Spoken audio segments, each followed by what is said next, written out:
The issue of the instigators of this violent actions that have been taken against people from other countries. President Cyril Ramaphosa says government has officially begun taking action against people responsible for violent anti-immigration protests. But the story became even bigger after EFF leader Julius Malema questioned why people accused of attacking undocumented foreign nationals have not yet been prosecuted. And Jacinta asked why are illegal foreigners always coming to South Africa to commit crimes, and you, the government, don't do anything about it. We have right to protest against illegal foreigners. Please, guys, let hear from them. Do well to like and subscribe. Thank you. The issue of the instigators of this violent actions that have been taken against people from other countries is a matter that is being processed. The police have informed us, and all security apparatus have informed us that they are following all that up. They are getting all the reports and evidence. A number of other people have been arrested. And of course, those others who were seen to be leading these processes are also people who are of interest, of direct interest to the police. And that is a process that is going to be followed up. Hi guys. I've got 50,000 things going on in my head that I want to record while I have the chance to. So for those who might not have seen, but I just wanted to report to all those who might have heard us during our media briefing where we promised that we would take the police on the issue of the circular that they issued, where they told police basically that they should stop policing, where they said that police are not allowed to go around following people who want to remove foreign nationals. And this was a circular that was issued by the National SAPS. We challenged them on that circular because it doesn't make sense to say police mustn't police. So we decided to police the police and told them that they need to explain to us what that circular means and how lawful it is that they issued such an instruction. And the response that we got was that the circular was meant to be something that goes around for the police to note. I'll attach it right at the end of this video so you can see it. And I'll attach the response as well so that you can see it for yourself. But basically, they said that they will be having a relook at that circular. And I'm sure they have to issue another circular that is more within the law than what they said. Because what do you mean police mustn't police? That's their job. And secondly, I'm just sitting here I noticed the way everyone is dragging history into this conversation when you talk about illegal immigrants. Our borders were man-made, as some people claim. Borders were this, we must remove borders, etc., etc. And I've just got two questions. First question, what was the reason for the world to have so many wars? And what were the wars about? Were those wars not about territory? If you're telling us that borders are artificial, non-existent, as some of you claim, and they're meaningless, they're useless, why then would people go to war, to fight, to keep those territories or even take over other people's territory? And what makes you think that people aren't doing it right now with immigration? I'm just asking. Why do you not believe that a war could actually start in South Africa right now over territory? What makes you believe and be so sure that other African countries are with us in the so-called African unity that we preach and that they would actually want to give up their own territories for this vision. Have they said anything to that nature, or is it only us? And then the second question, which is the last question for me, is that since you guys love history so much, I just want to know, like, this thing bothers me a lot, you know? When did becoming a refugee become something so glorified? You know, we see men, like men, going to other countries, crying on TV because they want to be refugees, because their countries are in such a bad state. I mean, I'm not saying that people mustn't run away for safety in instances where the need arises, but like, it's like now it's no longer like genuine refugee stories. It's just like anyone can have like a government that goes, and then you cry and then you run away. Like, were we not a nation or a race even that fights for itself, that fights to keep what is theirs, that is, fights even territorial fights, fights different tribes, fights different races, just to keep what belongs to ours as ours? Since when did we become these people that glorify running away to other people's countries? I mean, if we're talking history and everyone is like dragging history into everything, might as well. I just want to know, like, in our history, in our bloodline, were we not the people, the race that was known to fight, even for their different tribes or race even, for what is theirs? Why are we glorifying being refugees so much? And on top of that, we are becoming the very same thing we've been claiming we're running away from white people. Slaves. I saw a video of like a very old man who claims he was a maths teacher in Ghana, then ran away because of the situation in Ghana. If you ask Ghanaians about that situation in Ghana, they probably would reject that idea that the situation is that bad. That's a maths teacher had to go and pick or plant somewhere in Spain and live in a shack because he claims the situation is not that great in Ghana. And instead of fighting South Africa, I really wish that African countries would really sit down and be honest with themselves about their own people before we start blaming everyone else. Why are our people running away? Why are we becoming these people that are just like, we say we don't want slavery, but the minute we're free from it, we start running away to the same people we claim oppressed us? It makes no sense to me at all. And you spend all this time hating us for doing exactly what you would be doing if you were in a position to fight. And I know us as people who fight for what is right and what is theirs. But somehow when it comes to our African leaders, everyone just chooses to be fearful and scared and allow themselves to be oppressed. I don't know. It's just questions. You're welcome to engage respectfully.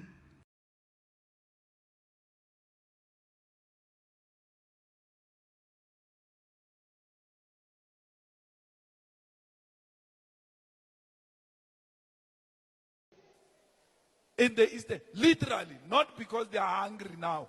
They are dying, they are being buried because they are dying from hunger, poverty. When the new president, he takes money and put under the sofas and put in the mattresses when children are dying of poverty.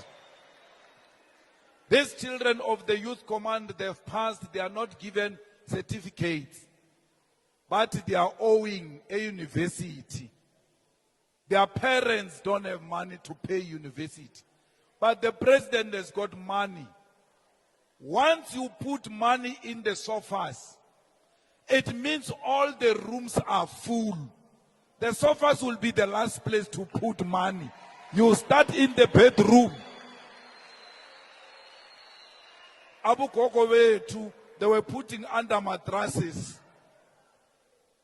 So once you put in the dining room, at the lounge, it means the bedrooms are full, there is no longer a space. Then you are even now going to the kitchen and the dining room, and the lounge. There is a guy who was a criminal who was dealing with drugs, Pablo Escobar. Which country was he from? Colombia. Till today, he was stealing money. He put money everywhere. The way he was a thug. The rooms were full of money. He just now went around digging and hiding money, hiding money. Today, he's dead. When they're digging a place to do a road, they just find dollars. When they're digging a place to build the new buildings, they just find dollars. That's what Ramaphosa was going to do. Ramaphosa, from today, is Pablo Escobar. He puts in the room, he was going to dig Esibayeni and put even there because he has got no any other place to hide money anymore. Yet, siyalamba. We are unemployed, we are without houses, our children don't have proper meals at school, the hospitals do not have medicine, the hospitals do not have bed, pregnant women give birth on the floor and put their children in a card box. Yet our president is the richest. This has to come to an end. And only the EFF will make it come to an end, where money must come from corruption directly into creating jobs for our people. Why should electricity be so expensive? Why should Eskom make profit? We don't want Eskom that makes profit because giving people electricity is not business. It's a basic right. Profit must be made by companies. We are not about making profit. As long as they generate enough money to sustain themselves, that is enough. Then give our people affordable electricity. You know, racism works in a different way. In the past, they didn't give us electricity because we were black. They were like, what do they do with electricity? We don't give them electricity. Today, because we've got rights and they can't exclude us as blacks, they use money to exclude us. That give them electricity, but make it more expensive so that they cannot have the electricity. The same thing of apartheid is happening today, and the one of today is even worse because inside your house, you've got cables. Those cables are not electricity. It's just cables. You've got a plug on the wall. It's so painful because when you switch it on, the light doesn't come on because you cannot afford. In the EFF, everybody who's on SASA, the only place where you're going to tell people you are poor is at SASA. From there, you don't tell anyone if you are poor or not. We must check you at SASA. Once we find you at SASA, we know this woman is poor. Therefore, we must give her free electricity. Why? They can't say to you, you are poor during a day of SASA. And on the day of paying electricity, you are no longer poor, you must pay. The systems must be linked. This is one government. So that when they punch your ID, it must already tell them, this is a SASA beneficiary. Then automatically it excludes you from paying for water and electricity because you are poor. So you shouldn't go to some neighbor of yours there at the municipality and be saying to your neighbor, hey, I'm poor, I don't have anything, look at me, look at... No, the system, your own government must know you and must know your conditions. But just by punching your ID, look at what they do to your children. They take them to a no-fee schools. They say in this area it's a no-fee school. Meaning in this area the people are poor here. They can't pay school fees. Why do you say they are poor when it comes to school? But when it comes to electricity, they are rich, they must pay. What a contradiction. You came and said this area is full of poor people, therefore fees must not be paid. This school were declaring a no-fee school. Therefore, that area must be declared an area of poor people. Then we automatically exclude them from paying for water and electricity until such time that you create jobs for their children and give these children money to go and pay for water and electricity. After going to a no-fee school, after they give you food at school, when you go to the university, they say to you, give us registration fee. How do you say throughout my years, I'm poor, I've been going to a no-fee school. When I come here, you say I must pay registration fee. Where do I get that money? Because when we pass matric, you don't give us money, you give us certificate. So where did this money come from all of a sudden that I've passed matric, I must pay registration fee? There shouldn't be a registration fee. There shouldn't be fees at all for children of the beneficiaries of SASSA. For children who come from no-fee schools, automatically their qualifications must enter them into the university. Throughout their school years, you have been saying they are poor, you have been giving them education for free. How do they become rich when they're supposed to go to a TVET, when they're supposed to go to the university? It's because the systems are not speaking to each other. They don't even know that this child comes from a poor family of SASSA beneficiaries. They don't know. The same government, they say, no, you say I can't pay school fees. My father died. But go to a police station to do an affidavit that your father died. How come you ask me to go and do affidavit? You are the one who gave me the death certificate of my father. You are a government. You said my father is dead. How come you don't know that my father is dead? You are asking me to go and get an affidavit. The system must tell you. Because our IDs are supposed to be linked as one. Once they punch my ID, my mother's profile must come.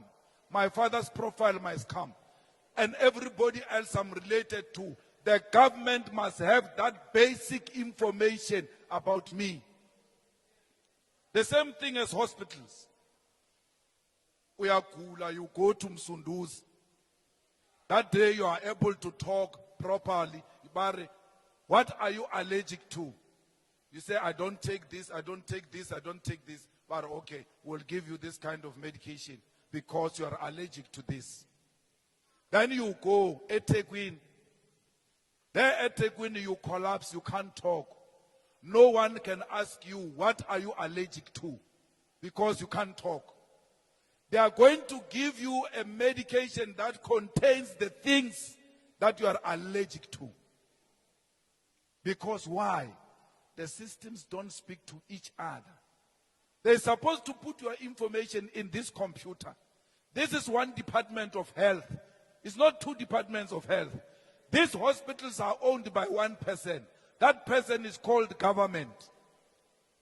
When you go to a hospital here and go to a hospital in eThekwini, they must be able to tell you your profile, your health profile. It must be having information of the things that you are allergic to. No, they don't talk to each other as if we are running separate governments when the government is one. Why? We are led by fools who know nothing. They don't know what they are doing. They go there. If there is no tender in this thing, they don't care about it.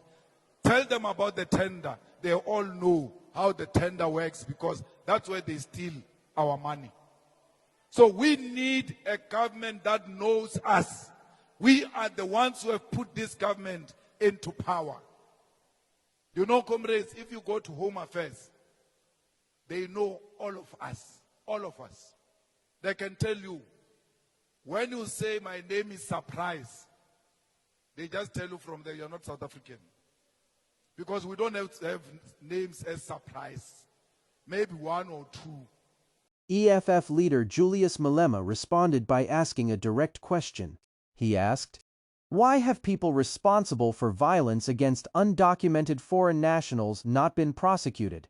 Malema argues that if crimes were committed, authorities should prosecute suspects regardless of political views or public opinion. His comments have sparked debate online. Supporters say government must enforce the law equally. Critics disagree with some of Malema's broader immigration positions, but say violence should still be investigated. Several anti-immigration demonstrations have taken place across South Africa. Many protesters say they want stronger border security, deportation of undocumented immigrants, protection of jobs for South Africans, enforcement of immigration laws. However, some demonstrations reportedly became violent. This has led to investigations into assaults, intimidation, and damage to businesses. It's important to distinguish between peaceful protest, which is protected by law, and violence. Authorities may investigate incidents by reviewing video footage, witness statements, social media evidence, police reports, medical reports where assaults were reported. If evidence supports criminal charges, suspects could be prosecuted through the courts. At this stage, investigations and legal processes determine individual responsibility. This story is still developing. President Ramaphosa says action has begun. Julius Malema says prosecutions should already be happening. Now the big question is, will investigations lead to arrests and court cases? Share your opinion respectfully in the comments. Don't forget to like, subscribe, and turn on notifications for daily South African breaking news and gist updates.